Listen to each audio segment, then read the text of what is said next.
Hello, quit smoking day 5. So, today it was different. It definitely was different. I got up at 5 o'clock this morning. We had somewhere that we had to go that is 2 hours away from us. So I had to get up a little bit early. And why is there a blue dot on my screen? I don't know.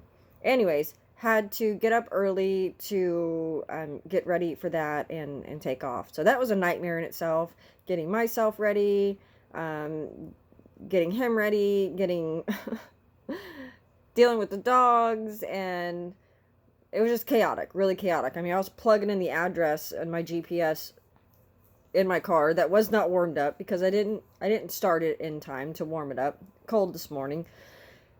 Anywho, so the drive there was nice actually.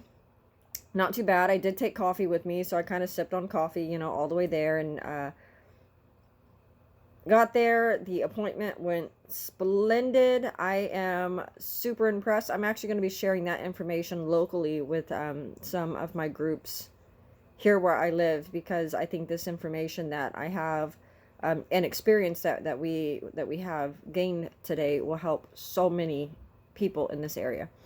That's for something else. But anyways, that everything there went absolutely great. It was a very long appointment, and some follow up things afterwards.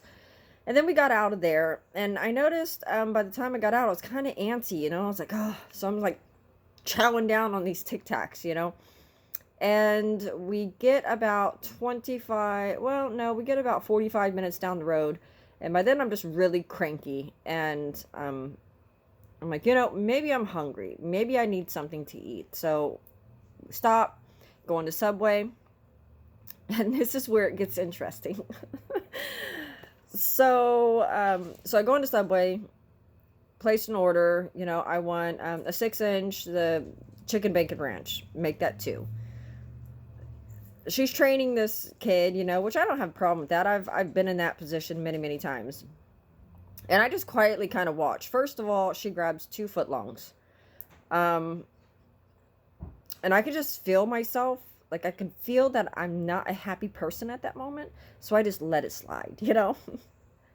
And she is showing him, putting the chicken on there and weighing everything and all that. And I'm noticing when she's doing it, she's just like, here's the bread. And she's just putting all the meat like right here in the V. So actually when we get our sandwiches, it's like all bread on one side and all meat and all the good stuff on the other. Whatever. Okay, I didn't say anything about that either. But I did, however, say something about, when they toast your sub, it's usually fairly quick. It's just a quick toasting or light toasting, and it's done. Well, it was in there forever. And when I get it, when he brings it out and he sets it on the counter, I'm like, don't you think that's a little brown? He's like, oh, no. And then she comes over, she says, no, that's toasted. And I was like, well, that's super toasted, but whatever. Good job, kid. Pay for it. Said, before we leave, let's go to the restroom. So we go into the restroom.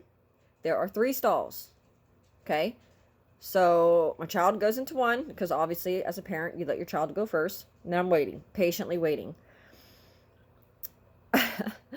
Now, there are 2 other grown women in the bathroom occupying the stalls. The one in the middle kind of rushes out really quick. And it really, obviously she didn't wash her hands properly or anything like that, because, she did go over to the sink, but she wet her hands, dried them, were out the door before I can even kind of like push the door open, the stall door. And it's full of crap. The liner is still on the toilet seat. There's still pee inside the bowl, and there's tissue all around. And I'm like, ugh. And I'm a very vocal person. And I'm just like, ugh. Can you not take care of yourself? Can you not flush a toilet and clean up after yourself? Geez, people. Well, by the time I said this, the other lady came out of the stall, because then I have to wait again, because that stall is just disgusting. And so this other older lady, okay, we're talking about like 60s, 50s, 60s, comes out and goes over to the sink, starts washing her hands. I open the door and I step in, and by this time I'm pissed. I was like, don't you assholes know how to flush a toilet? I mean, this is grown ass women. You are grown ass women, okay? Coming into these public areas, using these public areas where other public has to come in and use these areas, and you can't even clean up after yourself. I mean, come on, get real. You know, if you're going to come somewhere and you're going to, okay, so here I am being very vocal. And I'm actually bitching so much and so loud that I didn't even realize she said I'm crazy. You know? And my child told me that afterwards, but whatever. And it's just like, okay, so there's that, okay? So by the time we get out to the car, I am not a happy camper. Not happy, and I'm like, okay, you know, I'm just going to eat the sub and put some food into my belly, and then we'll take back off, okay? So that's what I do. I eat and get everything ready. You know, you have to rearrange things in the car and clear out all the trash and get everything ready. So I do all that, take back off. Now, about 20 minutes up the road, now there's been a lot of car accidents in my area, probably just everywhere in the world. And that's because people drive like maniacs. Slow down, okay? Slow down. There's nowhere that you need to be that's more important than the lives on the road, the lives in your car, your life, period. There's nothing. So let's just clear that right now. And so I'm driving, and there are cars passing me. The speed limit's 70. I'm doing 77, okay? I'm even going a little bit above, but I'm trying to keep up with the traffic that has been just like zooming around me. So people are zooming around me doing about 80, 85, you know. Well, then this black sporty car comes flying by me, and I can see this person approaching quickly in my mirrors, you know. And I'm like, and it's people like this right here that kill people on the road. Well, actually, I did this as you know, this person's passing. So what is this? What does this person do? They like slam on their brakes, and I can't really describe what they're doing, but they think they're pissing me off, but really I'm just like clapping, and I'm not helping this situation.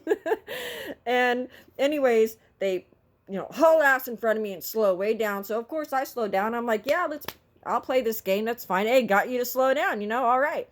And so we're listening to music, and I'm just like, you know, doing this number. And then all of a sudden, they just like, there's like this exit coming up, and they just like, and pull over on this exit. And we're not going very fast at this point. And I look over, and this person, it comes to a complete stop on this exit, you know, and it's like throwing their hands up in the air. And I couldn't really see who they were, or, you know, anything like that. All I could see is just like an outline of this number. And so we get like another 20 minutes down the road, and you know, by this time I'm just like, crazy asshole. And then I was like, oh, I just realized that when I was doing this number, you know, dancing in the car, I think they thought I told them to pull over. So there's that. And it was right at that moment that I realized something. And what I realized was, in the chaos of this morning, between getting my child ready, getting myself ready, taking care of the dogs, trying to make my coffee, trying to make sure I have my charger, trying to make sure I have my paperwork, I didn't do my 3 important steps. I didn't take my vitamins, I didn't eat my gummies, and I didn't put a patch on. So I was out there like a monster today. It's like the Incredible Hulk, you know? It's like this patch keeps the Green Goblin suppressed. And I was like, okay, now I know where the problem lies. So Um, how would my success be without the patch? Non-existent. I would definitely. So when I say, oh, I hope I don't kill no one, I hope I don't go to jail, that's what this magic patch is. It keeps you from going to jail, you guys. It keeps you from going to jail, and it keeps your body harmonized and calm and collected enough to get through this horrific craving of nicotine. I do recommend the patch. After today, because yesterday I was so excited, right? Oh, I had such a great day. I'm so energized. And I was energized, all right. I was energized on anger. It was just fueling and boiling my blood. So, would I be successful without the patch? Hell no. No way. There's no way. There's no way I would be successful without the patch. So I do recommend the patch. And what else I recommend is taking an extra patch. Ladies, if you have a little handbag, if you carry a purse, stick one in there. Stick one in there so you don't forget. Guys, if you have a wallet, or it's cooler outside, I wouldn't recommend this in 100 and 110 degree weather, putting an extra patch in your car. Or even everybody, ladies, all of you guys, put an extra patch somewhere, whether it's in a purse, in a handbag, in your glove box, in the middle console of your car, in your wallet. Have an extra patch mobile. Okay, if it's something that's mobile and it's going to be with you when you're out and about, put one in there. Because without it, you're going to turn into the Hulk. It's not good. It's not good. So I took an extra patch, and it is now mobile, so that when I am out and about and I am having a hard morning or a chaotic moment or whatever the case may be, I have something to suppress the Hulk. So, day 5. I still didn't go to jail, by the grace of God. It was a very interesting day. It was. But it was still, as far as just like what I went out into the world to accomplish, perfect. Nailed it. Got it. Very, very happy. But the after effect, yeah. She was not. She didn't do too good. So, that's day 5, you guys. I'm trying to keep these short so I don't bore you guys to death, but I'm just trying to give you the the rundown. Take an extra one and put it somewhere mobile. If you can. I'm serious. Do it. Please do it. Please, for me, for the world, for fellow drivers and subway workers and bathroom goers. Just do it. All right. I'm going to get off here because I get to sleep late tomorrow, and that makes me super, super happy. I love you all very, very much, and you have an amazing, wonderful night and weekend. I'll still see you tomorrow. I'll pop on, but, it'll just be a real quick update. I'm not doing very much tomorrow, so I don't think there's going to be too much to report on, but I'll still give you my feelings. I love you all very, very much. You have a wonderful weekend. Bye.